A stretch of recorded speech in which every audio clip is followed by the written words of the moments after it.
It's your boy RPG, and today we're back with another very special video. Today we got another countdown video for you. We're going to be doing my 15 favorite Lil Wayne songs of all time.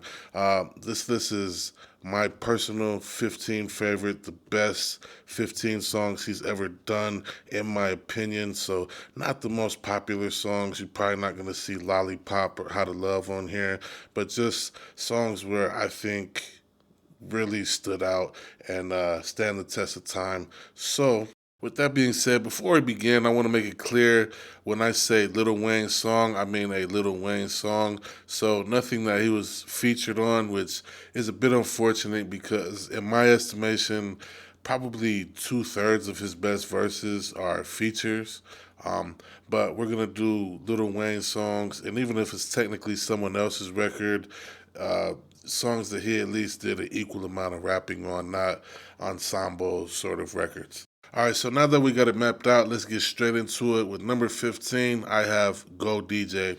Go DJ is the first time where I heard Lil Wayne on a standalone record and was like, oh, okay, this is different now. Like, he had things like The Block is Hot and Get Off the Kona and all that. And then those ensemble records with Cash Money back in the day, Give Me a Project Bitch, all those sort of records that are great, but he was kind of a gimmicky little fill-in guy. And then when he came with this, I'm like, okay, this is some grown man shit now. Like I said, it's the first time that he proved that he could stand alone and be a viable solo artist. And there's, in my estimation, there's three phases of mastering rap, varying degrees. In this one, we see him begin to enter the first phase of that. We're going to cover all three. And anybody that goes through it, they kind of follow a similar trajectory. In this one, he had mastered rhyming, but there was still almost sometimes maybe too many words in it. There was still a little bit of fat on it. Um, and it's his very early inception into becoming a great artist, but it gets played to this day, and I still fuck with it. That's why I have it at number 15. Now, before we get to number 14, I want to add a side note. In the process of putting this video together, I went back and revisited a lot of these songs. I wrote down 53 songs of his that to me are kind of quintessential Wayne, and I replayed and revisited all of them, and I dwindled that down to 15. It was originally going to be 10, but I'm like, man, the guy's got too much music for it to just be 10 records. So, yeah, that's what we're doing, though. We got 15, but moving on to number 14, we have Me and My Drink. Me and My Drink is the record that kind of had got lost in time for me. That and songs like Money on My Mind or whatever, which did not make the list but made my initial list of possibilities. Um, and Me and My Drink is funny as I go back. I remember it being one of the more popular songs of that sort of 2006 through 2008 era. And it's odd that it actually holds up a lot better than some of the songs from that era that I liked more at the time, particularly like Zoo, which was, and Old School, which were my favorite songs of the time. And I think it's because of the melodic aspect of it. And he, along with Kanye, are kind of instrumental in pioneering that sort of sound. And it definitely holds up to this day. I have it at number 14 because it doesn't have the quintessential Wayne punchlines. It don't have the energy. It's kind of a vibey. Like, I no longer consume cannabis, but this is one of the ones right around blow the pack to. You know what I mean? It's a wave. It's a vibe. So definitely holds up. And comes in at number 14. Moving on to number 13, we have Sky is the Limit. Now, I revisited this. This again was one of the more popular records of that sort of 2006 to 2008 era. I believe it was on one of the Drought mixtapes. And as I revisited this, the energy took a step up. This is where he entered his second phase, where the fat is trimmed off of it. His swagger, he really found it in this era. The inflections on his voice, his control of the beat. And when you trim all the fat, things begin to get slowed down. They're more clean, it's more tight, it's crisp. Um, but again, this is not the ultimate level, in my opinion, and it's a step up, but at times things can be a little too slow in this phase and in this particular era for him. But a very good song, was one of the more popular records of the time, so it makes the list. Now, coming in at number 12, we have Bottom of the Map. Bottom of the Map is actually from the era before Sky is the Limit and Me and My Drink. It's one of the singles off of his Carter album, the first in that series. And it is of the prior phase, but sometimes things can stand out in the prior phase. Some of the rawness of it can, surpass skill sets and eras that are better for the most part, but there's glowing things in each era. I think this is probably, as I revisit the Carter and that whole era, this might be the best record he had done up until that point. I think it's better than Go DJ. This is where we start to see him layering his hooks, where you put down one part that rolls consistently and then you dub over it with another part. He's one of the only artists I've really heard ever do that. So just off the muscle of that hook, I got that at number 12. Now, moving on to number 11, we have Brand New. I'm not talking about the song he just did with YG. I'm, of course, talking about riding around the city with some brand new heat. Brand new car, brand new feet.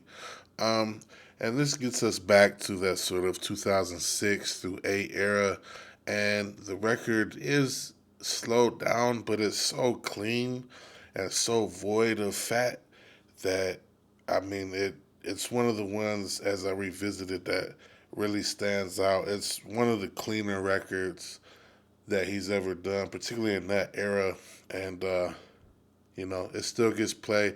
One thing about this era that I noticed, his records weren't mixed as well, um, as far as like volume and shit like that. But it still holds up, still gets play. Louis V tennis shoes, big brown stripe. You think you fresh shit, nigga? I'm right. Now, moving on to number 10, we have a song that still makes the list, still cracks the top 10, but probably fell the farthest down on the big board as I revisit with a newly trained ear and 15 or so years having gone by since that. We have Canon. Canon is just quintessential Wayne. As I go back, the flow is a bit slow in parts, but I mean it's one of the more quotable records of his. The hook is one of the most memorable with that sound effect, Canon, and it also, this should have maybe nothing to do with it. I don't know, but Red Cafe, I believe, was the artist. I'm telling you niggas, I pop put it shelling you niggas. My nights watching Helen Keller, you niggas. Like, it had other good parts to it as well. Just not him by himself. Um, Dedication 2 was a front to back mixtape for me at that time. There's a lot of records on there that were some of my favorites at the time that didn't crack the list. At the time, my shit actually, while the Dedication series gets all of the clout and praise, my favorite work was usually off of the Drought series at this time, anyway. But a classic record had to make the top 10. It's just not as good to me as it once was. Now, moving on to number 9, we have Hail Mary Remix. This is the post prime Lil Wayne. It's the only song of the later era that made the list. Big Bad Wolf also almost cracked this list. If I did a top 20, top 25, that would be in there. Um, but it's featuring himself and Jewels. Jewels gives one of his better performances in years on this. And Lil Wayne, this is one of the best rhyme schemes of all time. He rhymes the same thing throughout the duration of his verse. It's the same rhyme scheme the whole time. If you haven't heard it, go look it up. It's truly a masterclass in rhyming. It just the songs ahead of this have more energy. Some of them have better hooks. Some of them have more prolific, flashy parts.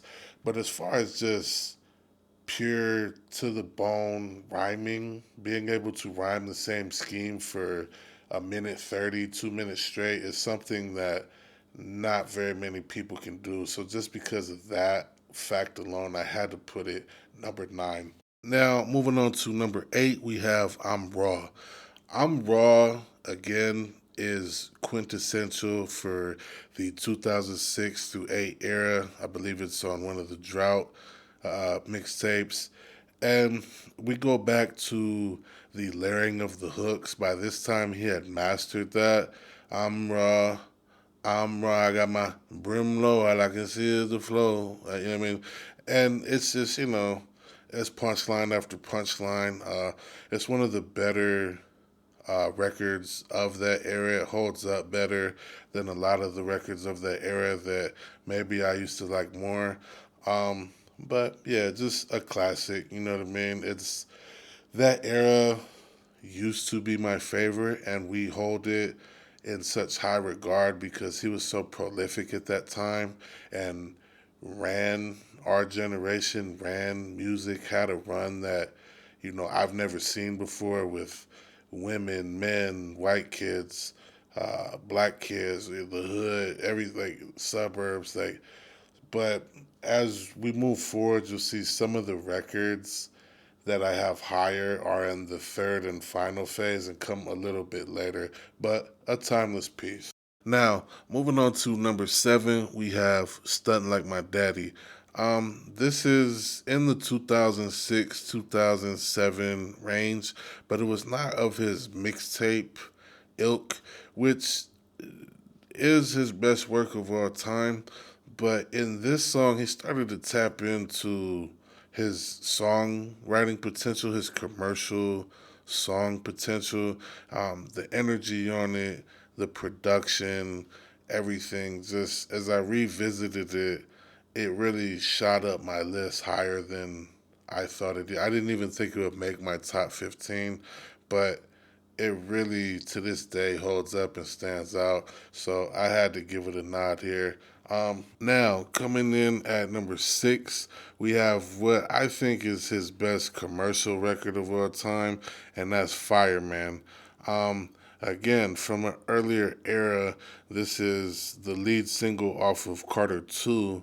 And this was right before Dedication 2 came out, and he had already begun to trim the fat off of the records, but the energy on this, the hook, everything, like the bars, this is one of the more quotable records of all time of his.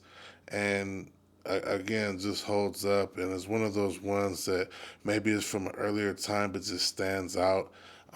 So let me know what you think if I have this one too high. But it definitely shot up my list as I revisited. So now we get into the top 5, and 4 of these next 5 songs are in that final era that we alluded to, that final phase of mastering rap, the 33rd level of masonry, so to speak. And it's if we revisit, the first phase is you master rhyming, but there's a bit of fat on it. It's not as clean as it can be.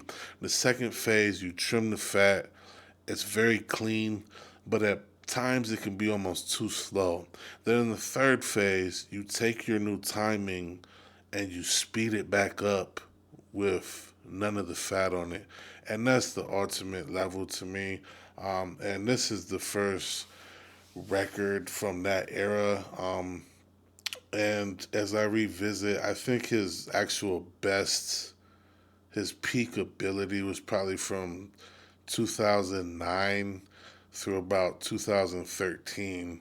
Uh, Regardless of how much reverence we give to the '06, '07, '08 era. But coming in at number five, we have Up and Away. Up and Away is where he gets into a space where I don't know if I've ever heard anyone where their punchlines don't even have a setup. It's like every sentence is a punchline in and of itself. It's like six punchlines stacked together. There's no, you know what I mean, build up to it. But the hook on it, everything, it's a wave, you know. And at this time, he had transcended the earlier part. He had become super mainstream. After Lollipop and Carter 3, that's when I started to see the white kids start to fuck with him. I never had gone to a white party and seen the white kids playing the Wayne, but this is, you know, he had taken that next leap into like pop stardom. Um, and yeah, one of the best records of all time. Not much else to say about it. But coming in at number four, we have maybe my most controversial pick and maybe one of the more obscure records on the list. You got to be a true diehard to know about this one. I believe it was on one of the drought series, but coming in at number four, we have Pom Pom. It's featuring Junior Reed, who comes in with the reggaeton, gangster fucking hook, and Wayne's just going off. Like, he's in rare form on this one. So, you know, the combination of the reggae and the really graphic, violent bars with the accelerated cadence. This is one of the first times he started to play with the faster cadence. I think he was working it out. But one of my favorites of all time. Let me know if you think I have it too high, but I'm fucking with it, no doubt. And now we get to the top three. Coming in at number three, we have 6 foot, 7 foot, 8 foot bunch. You know, some people might have this number one. Um, with the top three, I kind of struggled for a bit, but then as I revisited number two and number one, they just kind of stand alone. And I think some of you will know where I'm going with this if you see the trajectory of it, how the later records are higher. But this is, you know, somewhere in the 2010 to 2012, 13 range. Um, I believe he had just got out of prison at this point. Not a super big fan of the verse at the end from the Corey nigga or whatever, but Corey Guns. Um, but I mean, this has an argument along with the next two as being the most quotable Lil Wayne song of all time. And it stands up. It's clean. It's got bars. It's got energy. It's got the good sample in it. Like it's, you know, it's iconic. So nothing else to say about it. Now, before we get into the top two, I have to say these next two are from the same project. This is the era where I think he was at his absolute peak. He did my favorite verse of all time. During this era with his verse on Chris Brown's Look at Me Now. That's one of my favorite rap songs of all time. He was nailing the features to the fucking wall, and he had figured it out. He trimmed the fat and then sped it back up, and this was the 10th, ninth degree, whatever, black belt, you know, at this juncture. So coming in at number two, we have Watch My Shoes. Watch My Shoes is off of No Ceilings. Um, I think it's probably his best work, top to bottom. It holds up the best. He had figured it out at this juncture, and it builds through time. You know, a big head nigga couldn't even imagine. You know, this the reason it comes in at number two is the number one song to me is probably the most quotable of all time. Um, but the rhyming on this is a 10 out of 10 for sure. And it's a record that'll get played. If you're doing the quintessential Wayne, you have to have it. That's why it comes in at number two. And now, the much awaited revelation of, in my opinion, the best Lil Wayne song of all time. We have Shake the Whole Game, Like the Hit Stick, nigga. Money spread like germs, get sick, nigga. Ice Cream Paint Job, man. The most quotable Lil Wayne record of all time. If I had to give you a song that encapsulates everything that is him, that would be the record that I would play. Um, I think it holds up the best out of any of his mixtape shit. Um, Again, at the peak of his powers, he went to a phase. There's a phase after this that a lot of people get into. I think Eminem has been in this for quite a while, where we start to rhyme too much and rhyme too fast, and it loses, while technically impressive, it loses a bit of the substance. Um, so he is in that now. That's why nothing post 2011, well, with the exception of Hail Mary, made the list. But this is where he was in the sweet spot, and yeah, I mean, it's the best Lil Wayne song of all time. I dare you to fucking disagree. You know what I mean? So yeah, that's the list. Let me know what you think. Is there anything that I missed? We thought about records like Steady Mobbin', Zoo, Old School, things like that, but they don't hold up for me as well as some of these other ones. But are still my faves. They hold a place in my heart. Um, but yeah, that's the list, man. Let me know what you think. Let me know what you would have added. Let me know what wouldn't have made your list. Let me know the order. What do I have too high? What do I have too low? Let me know if you want to see me do any other artists, maybe Eminem, Drake, Gucci, something like that. But yeah, until next time, it's your boy RPG. Peace.